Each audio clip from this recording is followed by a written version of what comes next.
Good morning, everybody. This is Matt Melton, Planning Section Chief for the Anchorage Emergency Operations Center update for April 12th. Do it for summer, hashtag, and vaccines will get us to the brighter summer. These days are getting longer, and really looking forward to getting back on the trails and out in the parks, and just make sure that we're pushing forward to get us over this next hump. Situation, can you give us an update, please? Good morning, Luke Orrit, Situation Unit Leader here in the EOC. Statewide, an increase of 466 cases, 0 deaths, and 6 hospitalizations from our last report. And locally, up 466 cases, 0 deaths, and 3 hospitalizations. Next slide, please. 213 resource requests, we've filled or otherwise satisfied 1,730, an additional 1 since the last report, with 13 currently open and working. Next slide. Had 83 non-critical transports in the last 72 hours, with 2 after hours in the last 24. In the congregate sheltering sites, we have 416 clients, up 21. In the non-congregate sites, 324 clients, down 27. That's 740 clients in all shelters, down 6, averaging 2,220 meals served per day. Next slide. Over the weekend at the Visit Healthcare testing sites, there were 1,220 sample collections performed, averaging 55 per hour, and in the last 7 days, 5,354 sample collections. At the time of reporting, we only have Visit Healthcare vaccine site data available. So since the last report, at Dempsey Anderson, 586 doses, the blood bank, 421 doses, Shiloh Baptist Church, 232 doses, at the Diamond Center, 362 doses, and Visit Mobile, 62 doses. End report. Great, thank you, Luke. Weather. Yeah, good morning, everyone. It's Michael Cutts with the National Weather Service at Sand Lake. Looking at a mixed set of weather conditions over the course of this week, a couple of days where we're going to see some mix of precipitation between rain and snow, starting snow early in the mornings and then changing as the day warms up. Going all the way over to rain for Thursday. But then we start getting some cooler temperatures move back in with northerly winds, and that's going to bring our overnight lows back down below freezing. Windy along Turnagain Arm and higher elevations today, and it'll be breezy in West Anchorage on Wednesday. That concludes my briefing. Any questions? No, thank you, Weather. Appreciate the update. Operations. Morning. This is Pat Ryder, Deputy Operations Section Chief. Today with our Mass Care branch, our Q&I location has 14 projected discharges through Wednesday. That's to include 4 discharges today. Our warming tent had 64 people over the past 24 hours. With public health care, Visit Healthcare testing had an increase of 2.48% over the previous week's sample collections. As of April 8th, the 7-day rolling positivity rate was 3.19%. Our 14-day average reproductive rate is 1.064. Our 14-day average case rate was 24.01 per 100,000 people. With pop-up testing on April 12th today, we have 800 K Street from 8 a.m. to 7 p.m. this evening. This location will be open Monday through Friday. On April 17th, Muldoon Elementary School will be open from 8 a.m. to 7 p.m. With medical countermeasures, Visit Healthcare reports that the Diamond Center will have 3 days of Johnson & Johnson planning from April 16th to April 18th. We are working with the use agreement for the Northway with tentative start date of April 15th. There are still ongoing discussions for a new Popup Clinic. Visit's operational procedures were reviewed with no problems. We requested a copy of their procedural manuals.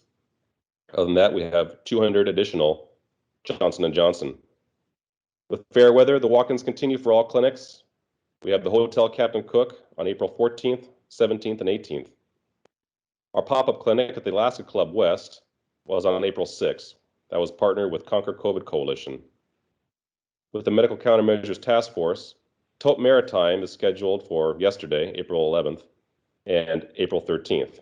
The Labor Union for April 14th, and Public Safety for April 15th and April 16th.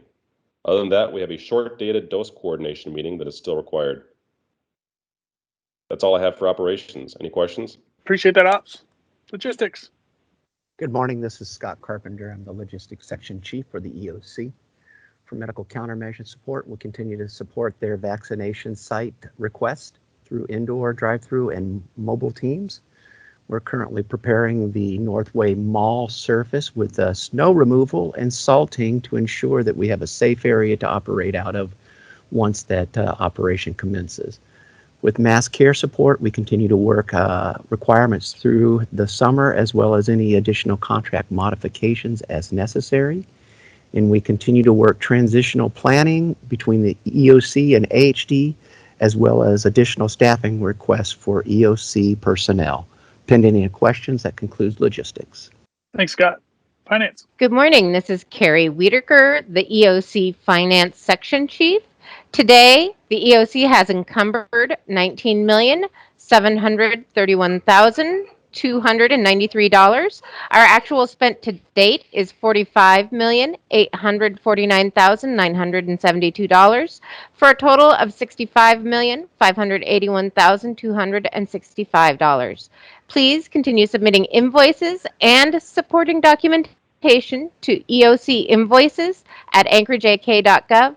The Office of Emergency Management does continue to seek cost recovery for expenses by way of FEMA public assistance. For information about that, please contact aaron.zachary@anchorageak.gov. End report. Thanks, Gary. Safety. Good morning, everyone. This is Safety Officer Aaron Carter, filling in for Annalisa Roberts. I'm happy to relay that there have been no major incidents or near misses reported since last meeting. I do want to, however, briefly remind everyone that spring has sprung finally, which means many Alaskans will be outdoors and in bear country. So please talk with your friends, family, neighbors, and coworkers about some of these following tips.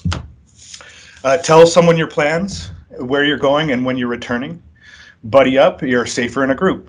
Make noise. This will prevent you from surprising a bear, which is the leading cause of most attacks. Use your senses to stay aware, so no headphones. Carry bear spray at a minimum. Have it accessible and know how to use it. Do not feed bears. Handle food, fish, and attractants responsibly. Feeding bears will actually contribute to more attacks. Leash your pets. Off-leash pets can bring bears back to you, and never, ever, ever run from a bear. For more information, please check out the Alaska Department of Fish and Game. Thank you very much for your time. Thanks, Aaron. Public information. Hey, good morning, everybody. This is Kil Casey with the Information Officers. We were able to post to all 3 social media channels over the weekend, and on certain posts, we are seeing the anti-vaxxers show up, and we do have to do monitoring and make sure that those stay within our policy.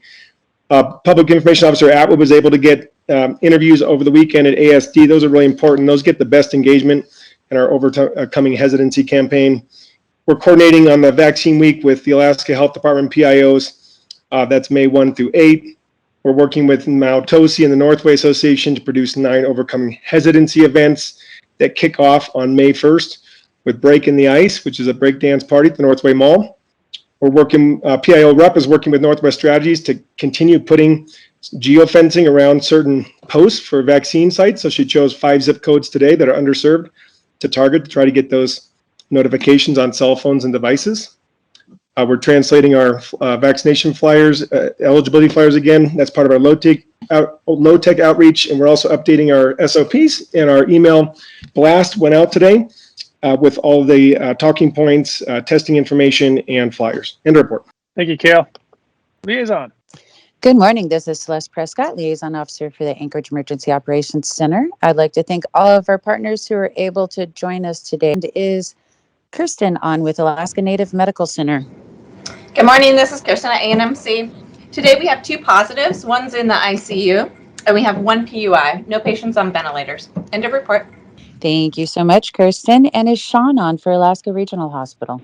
Good morning. Alaska Regional Hospital has a total of 6 COVID patients, 1 PUI, 1 person in the ICU, and no vents currently. Thank you very much, Sean. And is Michael available for Providence Alaska Medical Center?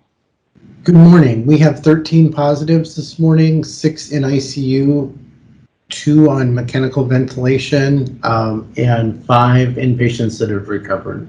All right, thank you so much, Michael. Matsu Regional Medical Center sent me their numbers, and they currently have 13 positives, 0 persons of interest, 6 in ICU, and 4 on a ventilator. And that's all for Liaison. Thank you. Thanks, Celeste.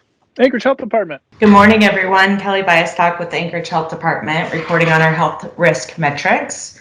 The overall Anchorage COVID-19 risk level remains in the low end of the high risk category this week. Daily new cases increased again this week, although not as rapidly as last week. Percent positivity for COVID-19 tests and projected healthcare capacity are similar to last week. More transmissible variants continue to be a concern, with the prevalence of variants increasing nationally.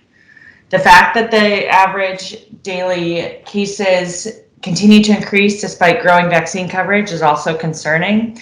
Demand for vaccine appears to be lessening, as evidenced by the numbers of available appointments going unclaimed daily. Approximately 46% of Anchorage residents aged 16 or older have received at least one vaccine dose, which is great, and 35% have completed the series. However, because children under the age of 16 cannot yet be vaccinated, only 36% of the entire Anchorage population have received at least one vaccine dose. Despite increasing vaccination coverage, daily new cases continue to rise. Increasing cases are likely due to increased mixing within the community, as well as travel, sports, and other clusters. So as always, we encourage people to get your vaccine, and also make sure that you get tested if you have been exposed, or right immediately after the first sign of any symptoms. Not out of the woods yet. Remain vigilant. Thank you. Thank you, Kelly.